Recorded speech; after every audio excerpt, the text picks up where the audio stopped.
milestones in human progress that mark recorded history.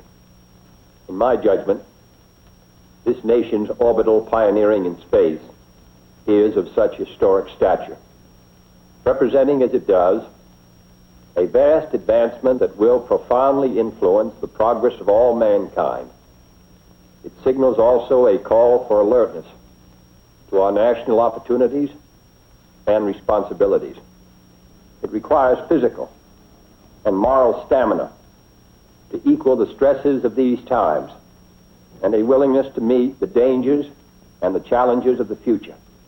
John Glenn, throughout his life, has eloquently portrayed these great qualities and is an inspiration to all Americans. This film, in paying tribute to John Glenn, also pays tribute to the best in American life.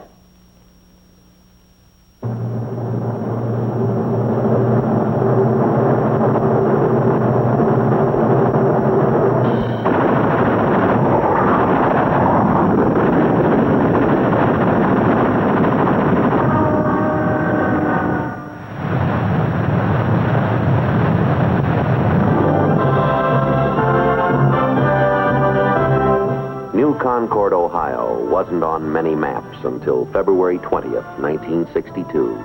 It came to fame in a single day with an American adventure that history will call the John Glenn story. Fashioned in the American image, this pleasant little city typifies a nation's ideal way of life. A man might make a good life here in the circle of family and friends. And a boy might let his imagination soar.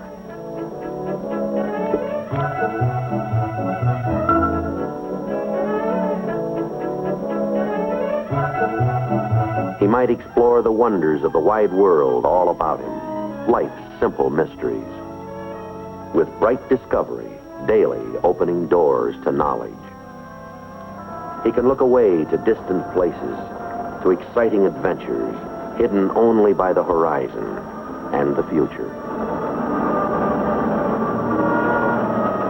Like this boy, like boys everywhere, young John Glenn dreamed of the future as he looked to faraway new frontiers. Why, he might even learn to fly. This town and these people, they knew John Glenn as a schoolboy, as a teenager, and as a neighbor. Like Mayor Taylor, they followed his career as he blazed a trail across the high sky. I watched John Glenn grow up from a freckled face, red-headed lad into the man you all know today. John's youth and his life today are an example for all Americans to follow. New Concord High. Like these youngsters, John attended school here. His principal and teacher was Harford Steele.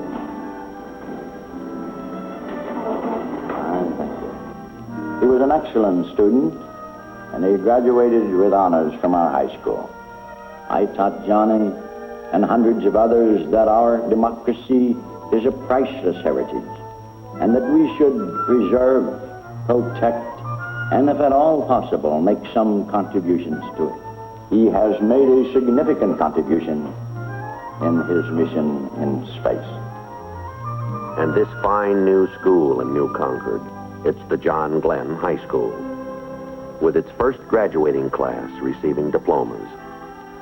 Young John helped his father about this shop when he wasn't in school, or acting as lifeguard in the summer at High Y Camp or at college.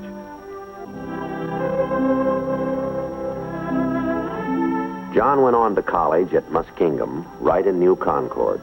The high regard of the college is expressed by its president, Dr. Glenn McConaughey. John's conquest of space has captured the hearts and the imagination of all Americans. So have his superb qualities of leadership, moral and physical strength, and emotional stability. John found time for athletics, winning 4 high school letters.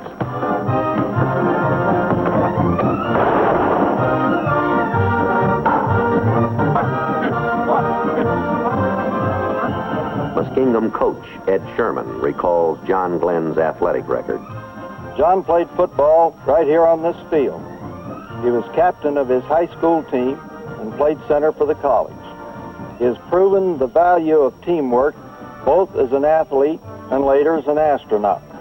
Just like these boys, John took an active part in our physical fitness program. He proved that a good mind and a good body always go together. Campus discussions are inspired by the first orbital flight of an American. I think that John Glenn, by his flight, has given us an opportunity to see that, well, we have a chance to do something for our nation, too. Maybe I'll even go somewhere sometime. We have the same opportunities that he had. Glenn proved by his flight that there are still many frontiers to be explored and conquered.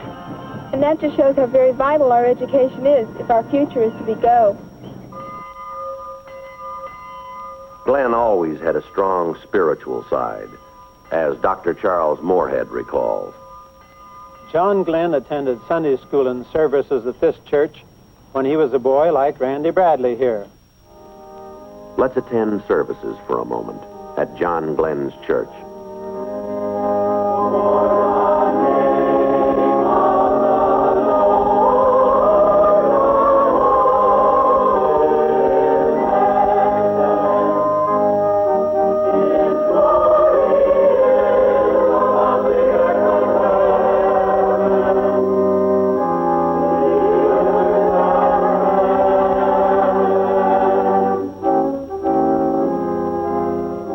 John and Annie were married at this church by Dr. Henry Evans. They made a most handsome couple. John in his Marine uniform, Annie a beautiful, happy bride.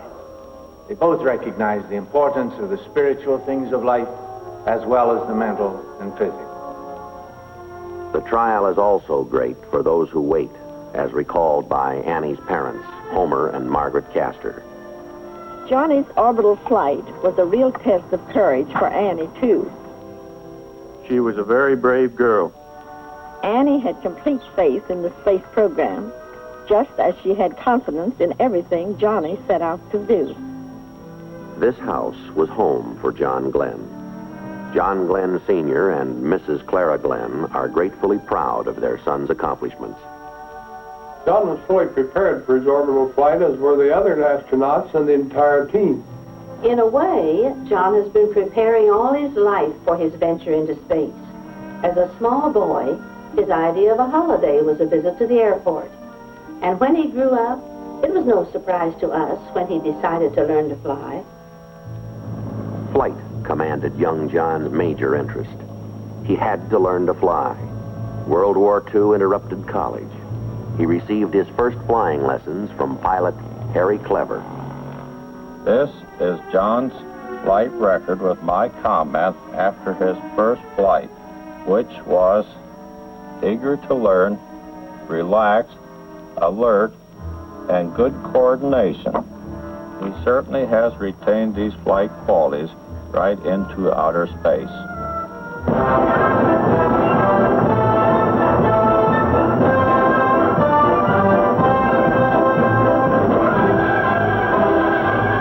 Flight training at Pensacola and Corpus Christi. Many aviators have won their wings here. Like these cadets, John went on to Corpus Christi, Texas, to learn about airplanes and navigation, with time also for physical conditioning and sports, and for religious inspiration.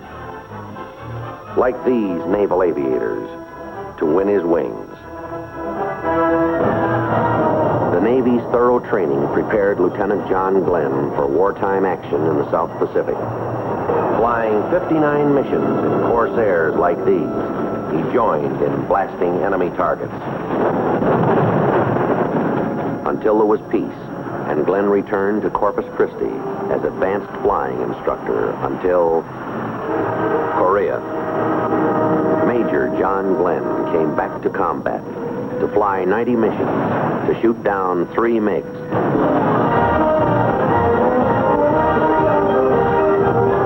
Following Korea, John Glenn came home to flight test the supersonic F-8U Crusader, to flash across the nation, California to New York, setting a supersonic speed record of 3 hours and 23 minutes. with experimental thrusts towards speed and altitude. The limitations of time and distance were being brushed aside as experimental planes like the X-15 launched from its Air Force mothership rocket to record-breaking altitudes and speeds.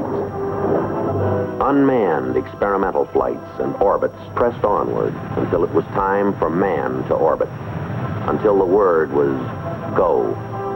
Chosen from many Americans who answered the president's call, these astronauts dedicated themselves to study, training, and physical conditioning.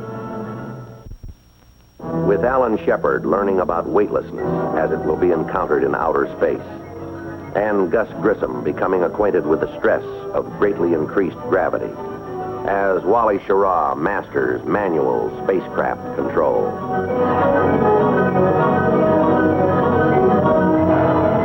3 years of engineering skill and scientific experimentation have gone into this historic Atlas launching.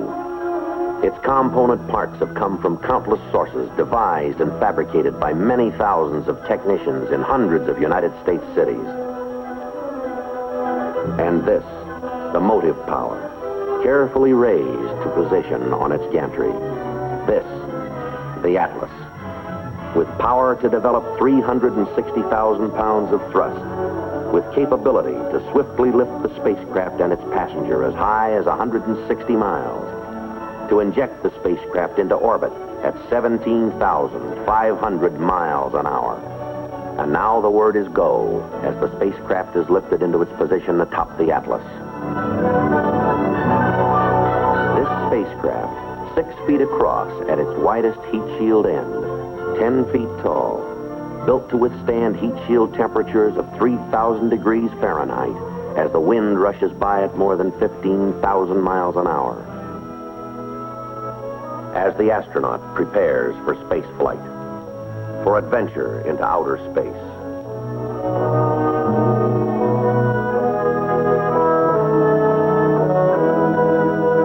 Mercury control waits and watches, with the Atlas standing ready to throb into life. Ready. Friendship 7 is ready. And so is John Glenn.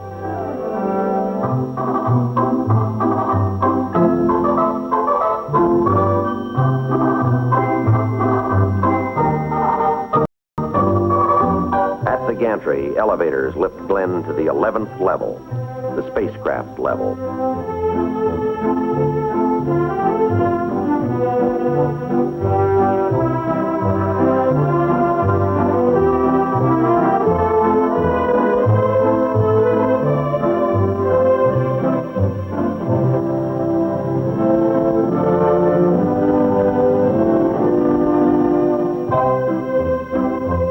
Glenn takes his place in Friendship 7, looking towards the unknown.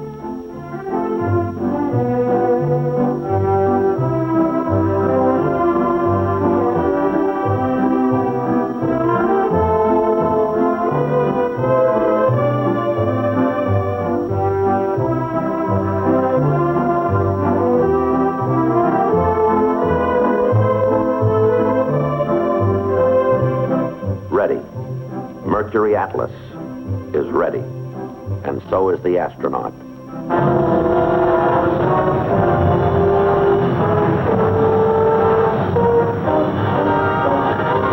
The countdown is underway at Cape Canaveral, as all the world holds its breath, and all the world is witness.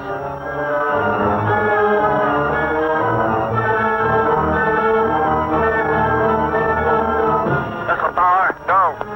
RF systems, go. Propulsion, go. Mercury capsule, no. All pre-start panel lights are correct. The ready light is on. Eject Mercury umbilical. Godspeed, John Glenn. 5, 4, 3, 2, 1, 0.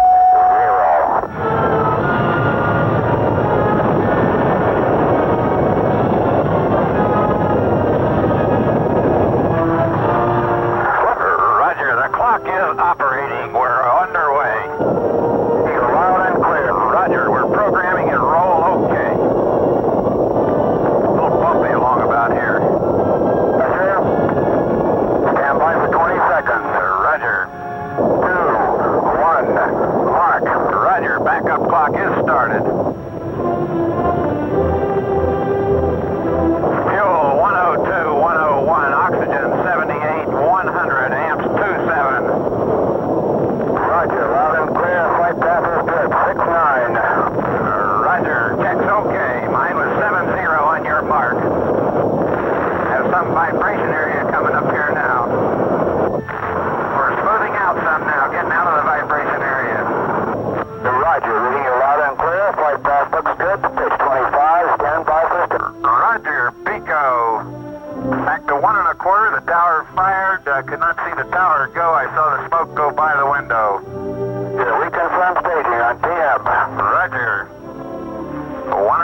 Roger, 0G, and I feel fine. Capsule is turning around.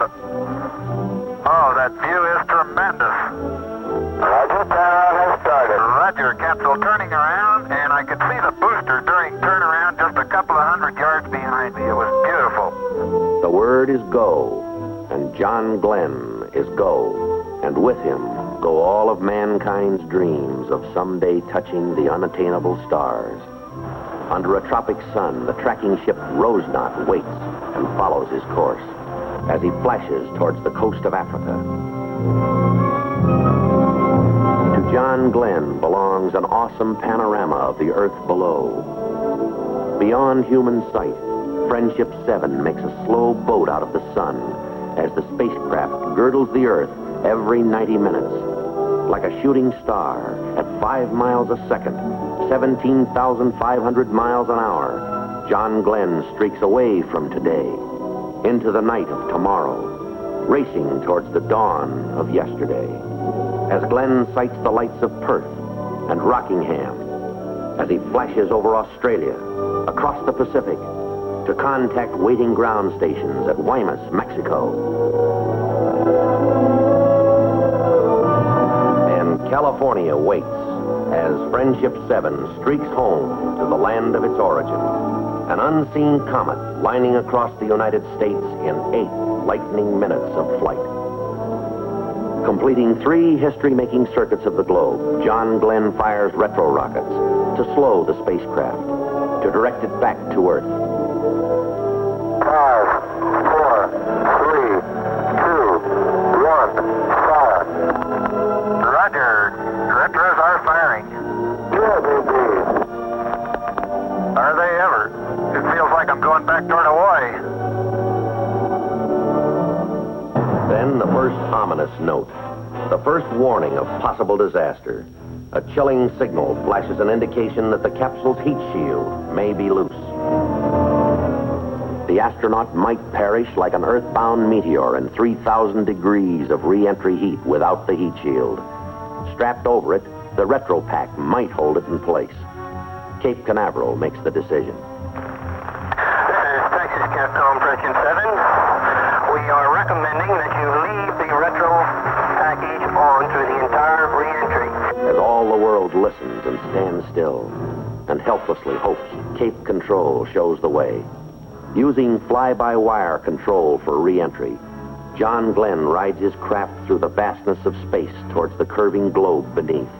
As science in its amazing exactness selects the Caribbean from all the oceans of the Earth to receive Friendship 7 as it blazes into the Earth's atmosphere. This is Friendship 7, a real fireball outside. A fireball. The fiberglass surface of the heat shield is starting to oblate, to melt and vaporize as a glowing electrically charged wake streams back to block off communication as the Earth's atmosphere slows the capsule's descent.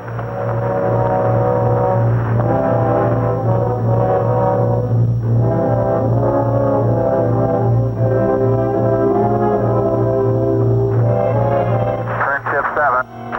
Stroke is out.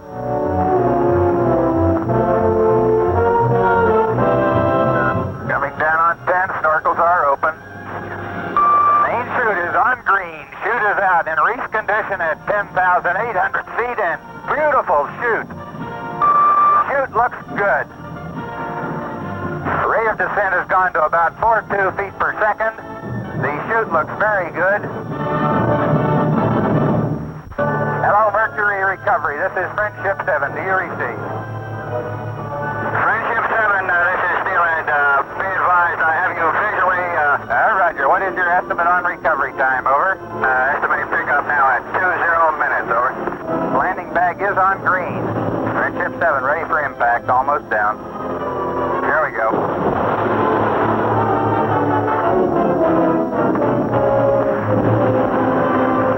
Friendship 7, this is Steelhead. Hold you in the water. What is your condition? Over. Roger. My condition okay. Does the capsule look like it's okay? Over. The capsule looks good from here. Over. Home to Earth comes the Voyager. Transported now to the aircraft carrier Randolph. In 4 hours and 56 minutes, John Glenn has streaked through 3 days and 3 nights and over 81,000 miles. Never a journey so far. Never a traveler so welcomed by the world.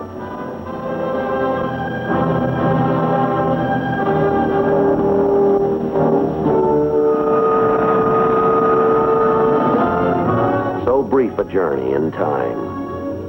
So far the way. So long the hours for those who wait.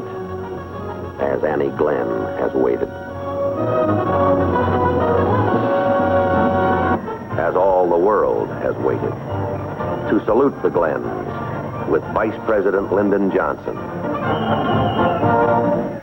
As the President of the United States arrives at Cape Canaveral to be greeted with John and Annie Glenn by the cheers of thrilled lines of proud Americans. In ceremonies at Mercury Control Center, President John F. Kennedy presents the NASA Distinguished Service Medal to astronaut John Glenn.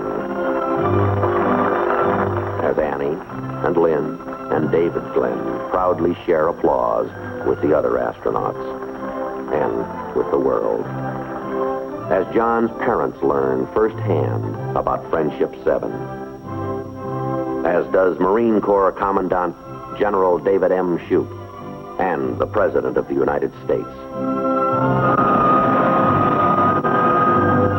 And this rainy day in Washington is a happy day as the President and the astronaut arrive to drive through rain-washed, crowd-flooded streets to the White House for a reception as John and Annie Glenn with Vice President Lyndon Johnson greet distinguished guests, including astronaut Alan Shepard. Godspeed, John Glenn. Godspeed into the future. Into even greater accomplishment. Into the hearts of all Americans. Welcome to Washington. Welcome back to this planet.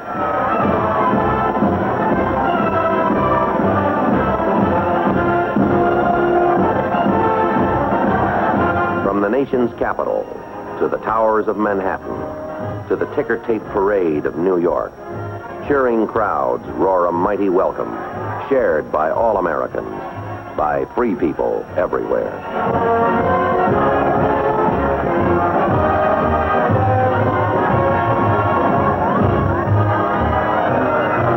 And across the land, the scene is the same, and the heart is the same, as John Glenn comes home to New Concord, Ohio.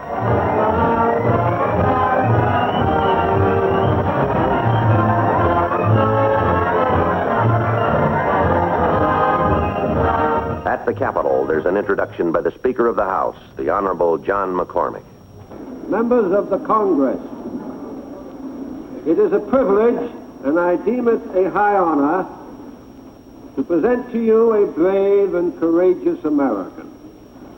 A hero in World War II and in the Korean conflict, who recently, in a most notable manner, added glory and prestige to our country, the first United States astronaut to have achieved orbital flight, Lieutenant Colonel John Herschel Glenn, United States Marine Corps. Colonel Glenn.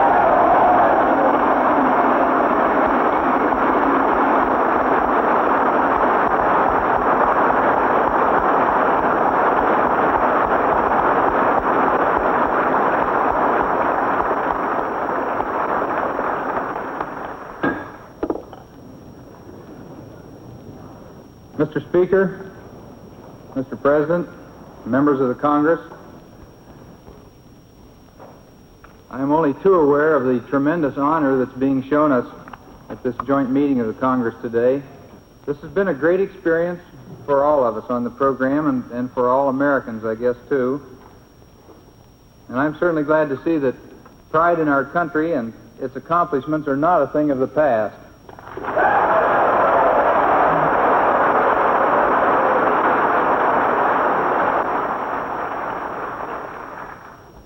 I know I still get a real hard-to-define feeling down inside when the flag goes by, and I know all of you do, too.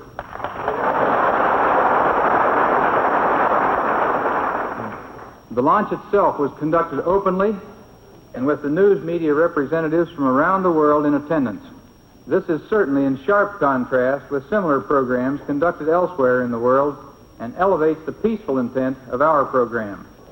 Today, I know that I seem to be standing alone on this great platform, just as I seem to be alone in the cockpit of the Friendship 7 spacecraft. But I'm not. There were with me then and with me now thousands of Americans and many hundreds of citizens of many countries around the world who contributed to this truly international undertaking voluntarily and in a spirit of cooperation and understanding. We are all proud to have been privileged to be part of this effort, to represent our country as we have. As our knowledge of this universe in which we live increases, may God grant us the wisdom and guidance to use it wisely. Thank you, friends.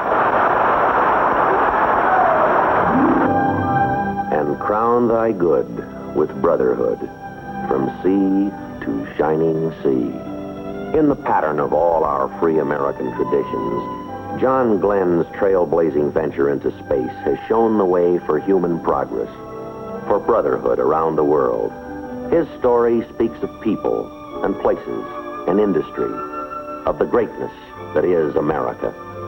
It sings of the unselfish aims of a nation striving constantly for peace, directing all its power and persuasion toward the preservation of freedom.